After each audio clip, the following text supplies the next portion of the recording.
The last video we saw 10 questions on cement and the solutions and many other things associated with it. So let's get started with the next one. And before we start, I would really appreciate it if you could smash that like button, drop me a comment, and share this free program with anyone who might need it.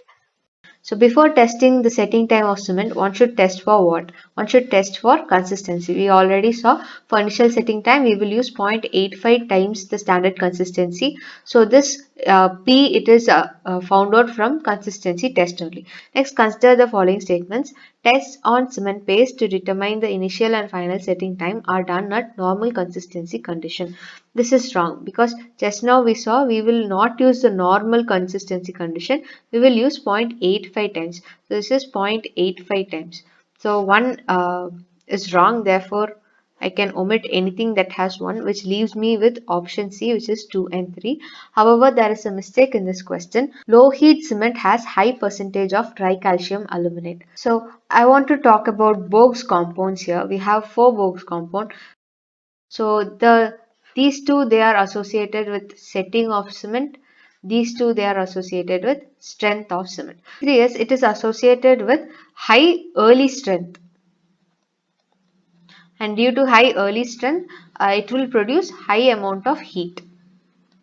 C2S, it is used for later strength. So therefore, if you need high early strength in a cement, you will have high percentage of C3S and low percentage of C2S, which is given in option C. High early strength Portland cement contains larger percentage of tricalcium silicate, which is C3S, and lower percentage of dicalcium silicate, which is C2S. Therefore, option 3 is correct. Whereas when we come to setting, C3A and C4AF, they both play an important role. So C3A, it will accelerate the setting action. So as a result, if setting is happening, then obviously the heat will also be more, because due to heat of hydration only setting action happens. If I need a low heat cement where the heat of hydration has to be less, then my C3A content should be less, whereas here they have told that high percentage of tricalcium aluminate will be used, which is wrong, whereas my answer is option 3 only and not 2 and 3. Next one, again we have match list 1 with list 2. So first list consists of various properties and second list consists of the apparatus. So let me take setting time first. So for setting time, I know we will use Vicat apparatus. And next, if I come to soundness, I will be keeping it in the autoclave. Therefore, autoclave and also Le Chatelier's apparatus, not flask. My answer is option C. Next, the role of superplasticizer in cement paste is to what? Disperse the particles, true. Disperse the particles and remove air bubbles, which is also true. Disperse the particles, remove air bubbles and retard setting, which is also true.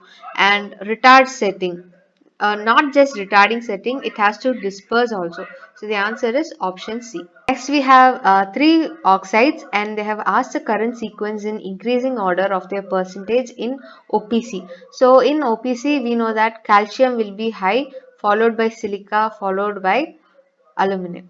The answer is 2, 3 and 1. Whereas here none of the answers are correct. I'm going to include another option 2, 3, 1. So this option E. So calcium, it will be up to at least 60 to 65 percentage. Silica, it will be 20 to 25, and aluminum, it should be at least 5 to 10 percentage. Next is increase in fineness of cement. So increase in fineness of cement, we already saw it will increase the strength of the cement. It also increases the rate of strength development also. So reduces the rate of strength development. So I can omit this.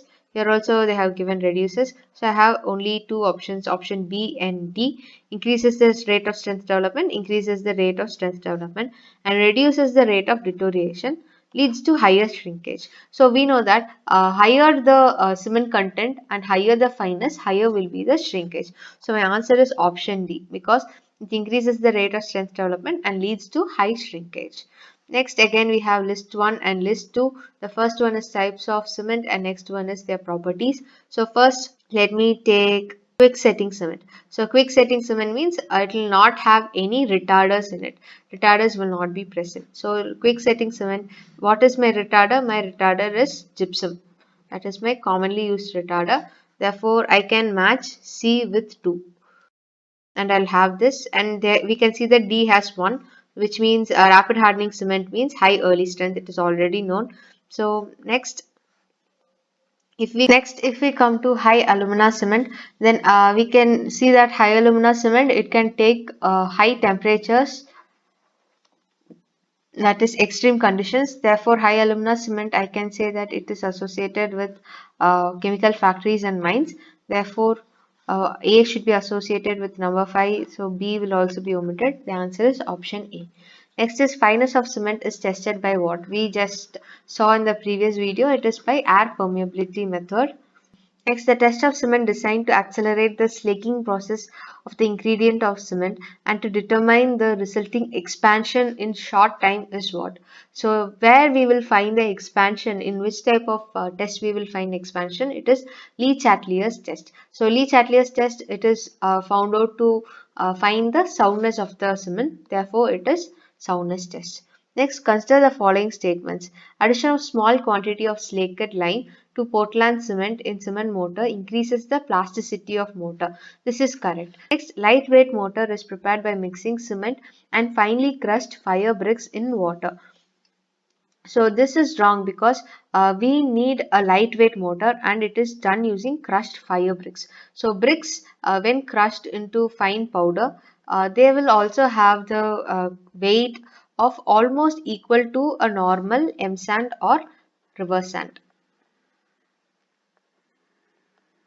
when they are powdered. Therefore, it will not result in a lightweight mortar. However, if we use something like sawdust, rice husk ash, etc. as an aggregate, replacing the aggregates, then we may get a lightweight mortar. So this one is wrong. I don't think we need to go to this at all. I can say that 1 is correct, 2 is wrong. Therefore, anything with 2 can be omitted. So the answer is option B, which is 1 and 3. To check whether it is correct, let us read the third statement. Fire resistant mortar is prepared by mixing aluminous cement and finely ground china clay, which is correct. So with this we come to the end of 20 question and answers. So in the next video, let us look into the other questions. Thank you so much for watching, guys. I'll see you in the next video. Bye. Take care.